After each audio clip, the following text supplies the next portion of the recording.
Essa cartilha que nós fizemos, sob a forma de nota técnica, ela serviu justamente para isso. Nesse momento pós-eleitoral, em que há dúvidas sobre se a PEC 287 ela volta a tramitar dessa forma, ou seja, o governo pega a PEC 287 e manda ela para o plenário, ou se vai fazer outra. Aí a gente bolou lá na Anfip fazer uma cartilhazinha para dar uma refrescada na memória sobre algumas questões interessantes.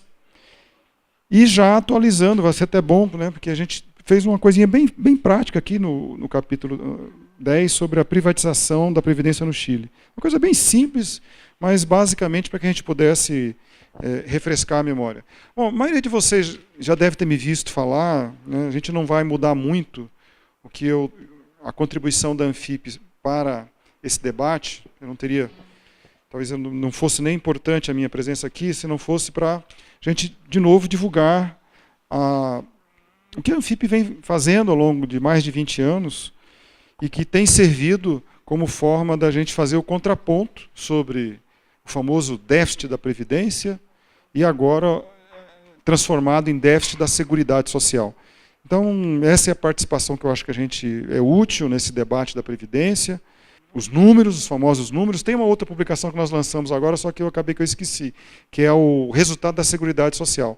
Bom, basicamente tem sido a linha mestra da Anfip, a gente separar o que é a Seguridade Social e separar do outro lado, dizer claramente que nós temos um regime geral e temos um regime próprio. Então, a visão geral é a que a gente sempre coloca, né, é a grande novidade de 1988, a Seguridade Social, o Estado Social tardio brasileiro, né, aquilo que os países da Europa fizeram no pós-guerra, a gente levou 40 anos mais para implementar no Brasil em 1988. Então, para isso, os constituintes criaram contribuições, ou seja, é um sistema apartado, temos os direitos sociais, colocados agora na Constituição, e temos, no mesmo patamar, o financiamento, para evitar que essas coisas se misturem. Então, o Constituinte foi muito claro, quando criou todo o sistema de proteção social, da Seguridade Social, e criou também o seu sistema de financiamento, que são essas aí as principais fontes, né, que geram as receitas necessárias ao pagamento dos programas da Seguridade Social e do seguro-desemprego. Bom, o que a Anfip tem feito ao longo desses anos, basicamente, é uma contabilidade que não é feita, mas deveria ser feita, já que há um orçamento da Seguridade Social, mas essas coisas ficam todas entranhadas, são difíceis. Nós mesmos, para fechar essa publicação, nós geralmente levamos praticamente 5 ou 6 meses do ano seguinte, ou seja, só conseguimos fechar o ano anterior por conta da dificuldade de acesso. Cada vez mais os números são agregados, aí a gente tem que tentar desagregar os programas, isso dá um trabalho danado. E os colegas que fazem, a equipe que faz, acaba que a gente demora um pouquinho mais. Então, basicamente o que nós fazemos é isso. Colocamos a receita de um lado, na Seguridade Social, e a despesa do outro, né? Então, nós chegamos então no ano de 2017, né, ao segundo resultado negativo da história, 56,86 bilhões de reais. Então, o orçamento da Seguridade Social, pelo segundo ano consecutivo, apresenta um resultado negativo. Tá?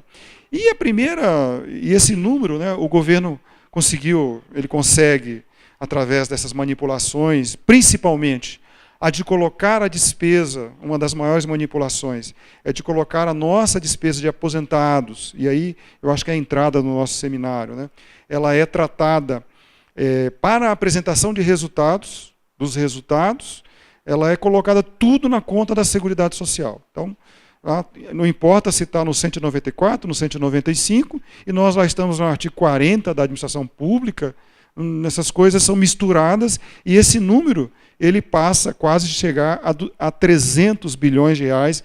Essa é a conta que, com certeza, em janeiro, o governo vai apresentar isso, vai juntar tudo num bolo e dizer, olha, aí algumas vezes eles colocam o resultado da Previdência, outras vezes da Seguridade Social. Nos últimos 2 anos, tem usado-se também o da Seguridade Social. Mas o número é esse. Então nós tivemos 57 bilhões de reais. Quando a gente olha a série histórica, e aqui o 2016 a gente fez nós tivemos um recálculo, e está explicado no livro o que aconteceu, porque o número era 57 e baixou para 54,5. Mas no livro a gente explica o porquê desse resultado diferente. Mas a gente olha a série histórica e verifica que nós estamos aqui justamente colhendo os frutos, no mau sentido, é claro, os maus frutos da pior recessão da história do Brasil. Acho que os nossos companheiros são economistas, eles não vão identificar, nem talvez na crise de 29, nem algo parecido, como essa queda da atividade econômica que trouxe, obviamente, reflexo no lado da receita. Tá? Então eu já vou explicar para vocês um pouquinho daqui para frente. Se não tiver política econômica adequada, infelizmente, 2018 será deficitário, 2019, 2020, sei lá até quando nós vamos conviver dessa forma. E aí a primeira pergunta, não está nem aqui, sempre que fica essa, né? Afinal de contas, agora o Anfip perdeu o principal argumento, a principal linha de atuação que a gente defendeu, a gente olha o passado, a Seguridade Social é superavitária. Bom, agora é deficitária, né? Mas esse conceito de déficit, ele só é utilizado no Brasil. Tá? Quando a gente olha os orçamentos, e o Milko vai dizer isso com muito mais tranquilidade que eu, dos países europeus, isso que é colocado como déficit, na realidade, está lá no artigo 195. O déficit que hoje existe é a contribuição da União. Porque o que diz lá? A Seguridade Social será financiada pela União, pelos Estados, pelo município e por toda a sociedade. Então começa com a União. Então o déficit que está apresentado agora, o resultado negativo, melhor dizendo, não é negativo coisa nenhuma. É agora a contribuição da União se fez necessária. Porque até então, esses resultados superavitários, eles faziam um caminho inverso. Eles iam socorrer o orçamento fiscal da União. Tá? Então é só um parênteses. Esse é a deturpação que nós temos hoje na questão da Previdência, é só se olha o lado da despesa e não se fala nada da receita. Então aqui é uma recomendação que nós fazemos, né? Que a gente precisa reduzir o desemprego, a questão agora agravada com a reforma trabalhista, né? A subocupação, e precisamos retornar a questão das receitas. Nós tivemos uma queda real em 3 anos, de 13% de queda da receita. 13% da receita da União. Aí o problema está na despesa, eu acho que, eu como auditor fiscal, eu digo para vocês, eu sou tendencioso, mas eu olharia esse dado como um dado importante para ser trabalhado agora na reforma da Previdência. Aqui está os últimos, né, a gente verifica aí 2015, 2016, o desastre, o crescimento anual do PIB, com decréscimos, né, expressivos. Isso aqui equivale mais ou menos, talvez, uma guerra, talvez algo parecido, um tsunami de proporções monumentais, né, 2 anos consecutivos para um país ainda pobre, subdesenvolvido como o brasileiro. Nós temos aqui o de sempre, né, a mídia, né, a mídia divulgando, né, e aqui no caso está falando sobre a taxa de investimento. Se não tem investimento, peraí, nós vemos ali decrescente as taxas de investimento nos últimos anos. Como é que nós vamos sair desse problema? O desemprego, né? Continua aí, né? E aí a grande solução, isso aqui foi divulgado mais ou menos tem mais cerca de 1 ano, mais ou menos, se divulga, né? Olha, a subocupação, né? Então, os efeitos já danosos da reforma trabalhista diminui o desemprego, mas como? Com a subocupação, que são cidadãos de segunda categoria, né? Porque não têm seus direitos plenamente reconhecidos, e um deles é o direito de contribuir e de receber benefícios da Previdência, por exemplo, para citar apenas um caso.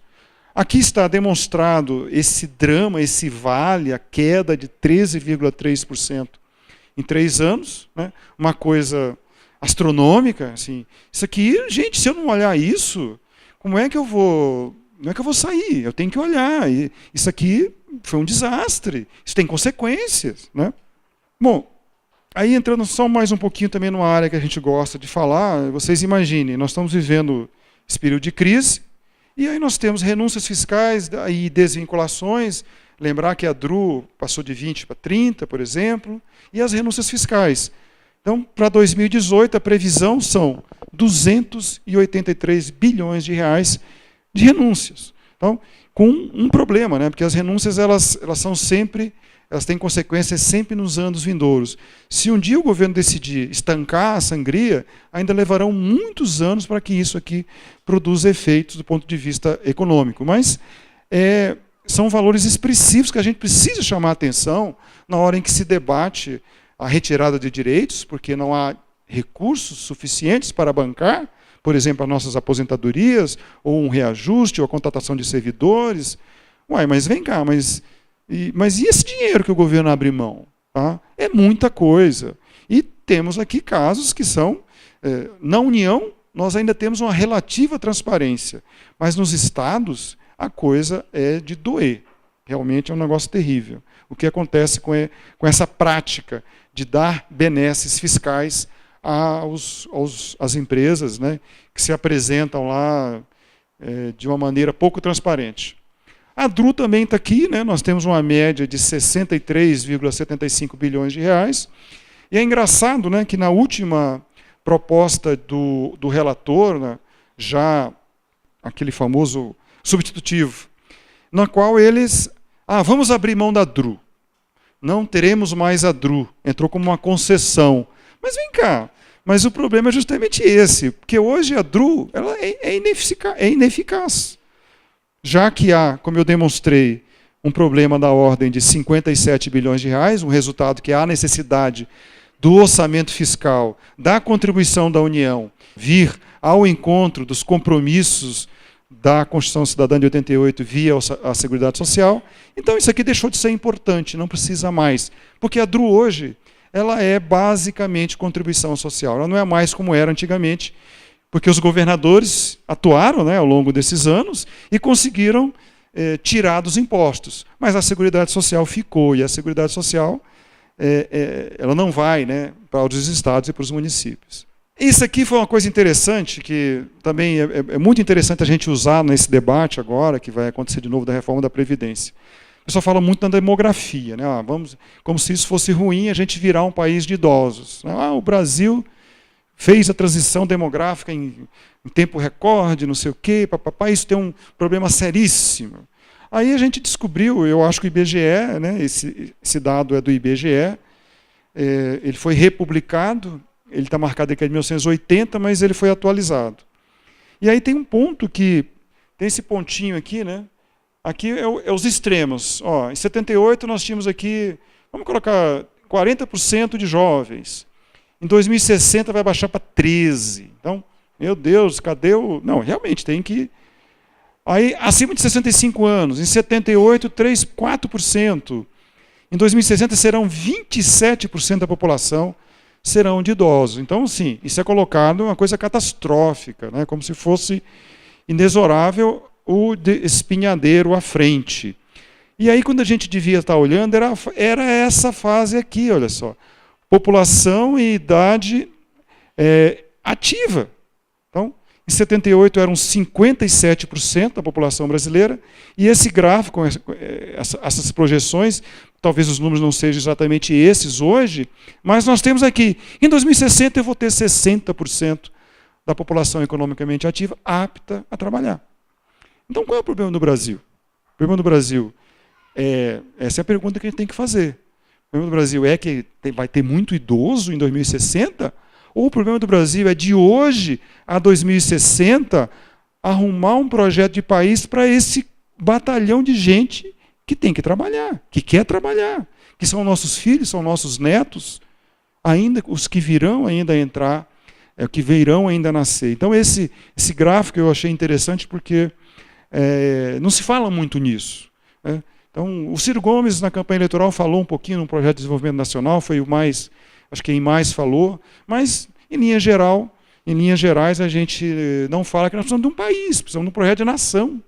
Bom, aí já entrando na parte final, né, Um pequeno histórico aqui, aí eu vou deixar para o Milko falar mais um pouquinho sobre essa questão do exemplo chileno, que ele vai tratar com mais propriedade. E esse último dado mais interessante, que a gente também coloca uma páginazinha aqui, que nós vamos ter que usar mesmo esse dado, isso é real. O desespero que tomou conta nos últimos anos dos idosos do modelo que é utilizado pelo futuro ministro da Economia,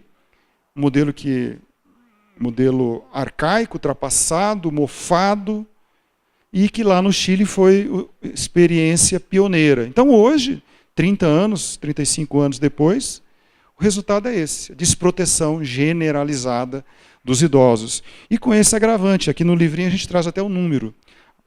Uma coisa, assim, do ponto de vista civilizatório, terrível. As pessoas estão se suicidando, os idosos, porque não têm condições mais de se manter vivo. Então, imaginem o nível de uma sociedade. O Chile, sem dúvida nenhuma, tem mais educação que o Brasil. A gente pode dizer que não é essa a questão. Bom, aqui é o que a gente tirou, porque isso aqui muda, mas a leitura é mais ou menos essa. Nós vamos nos defrontar com esse problema. Isso aí já, eu acho que para o nosso coletivo do jurídico, a gente já vai ter que se imaginar uma medida provisória, de novo, ao exemplo da 805, aumentando a nossa contribuição, né?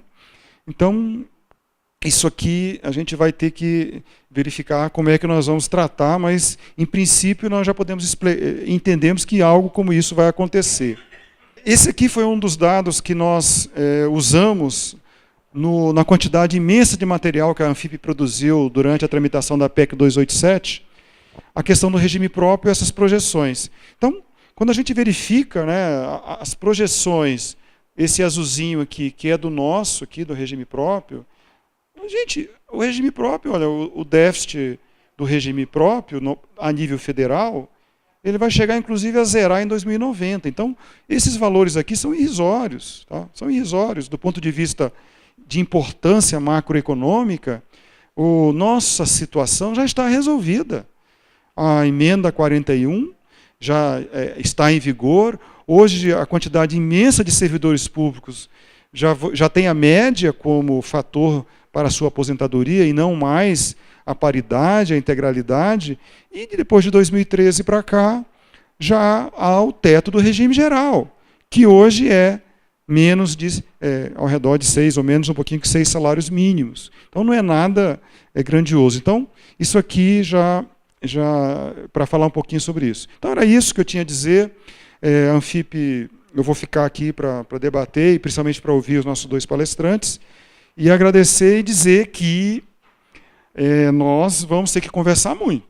Vamos ter que conversar muito. Principalmente, eu acho que se vier uma proposta de emenda, ou fracionada, ou que trate basicamente de servidor público, nós estamos com um sério problema pela frente. Nós vamos ter muita dificuldade, e aí nós vamos ter que ter os servidores públicos, nós vamos ter que conversar muito entre nós, porque não vai dar para simplesmente ir de peito aberto, dependendo da forma como vier a reforma. Nós vamos ter que ter entre nós aqui uma conversa, um entendimento entre todas as entidades, tendo em vista o que virá. Eu acho que assim, ninguém tem bola de cristal, mas a avaliação da Anfip não passa muito longe do que aquilo que é soltado como balão de ensaio. Tá? Então, vamos aguardar. Tem a questão da tramitação da 287, que nós não sabemos se o governo vai enviar uma nova PEC, mas eu pessoalmente acho que eles vão pegar a 287 e vão fazer o que quiser com ela e vão votar direto no plenário. Essa é a avaliação que a Anfip faz, o que é muito arriscado. Nós tivemos nessa semana um exemplo disso na comissão da reforma tributária, que é um assunto que nos interessa, que a gente acompanha. Tudo certo lá com o relator, tudo ok, beleza, uma redação que atendia o que a gente tinha combinado. Aí o relator, na hora de encaminhar o voto, o que vale é o que se lê. Tá? Ninguém tinha lá não é distribuído o documento, o relatório dele, não é distribuído. Tá? E o que aconteceu? Ele colocou uma palavrinha, tirou uma outra e ferrou a gente. Tá? Então, assim, é para dizer que, na nossa avaliação da Anfip, deverá ser mais ou menos por aí. Eles vão pegar que a 287 já tramitou, ou seja, já andou toda aquela parte lá referente à comissão especial e provavelmente vão entregar a relatoria para algum deputado da base governista e nós corremos o risco, e aí se não tivermos bastante nossas engrenagens funcionando, a nossa conversa, nosso entendimento, a nossa capacidade de articulação junto aos deputados, porque se passar na Câmara, eu duvido que o Senado faça grandes alterações. Então, em linhas gerais, era isso. Muito obrigado. Eu procurei ficar no tempo para a gente fazer o debate.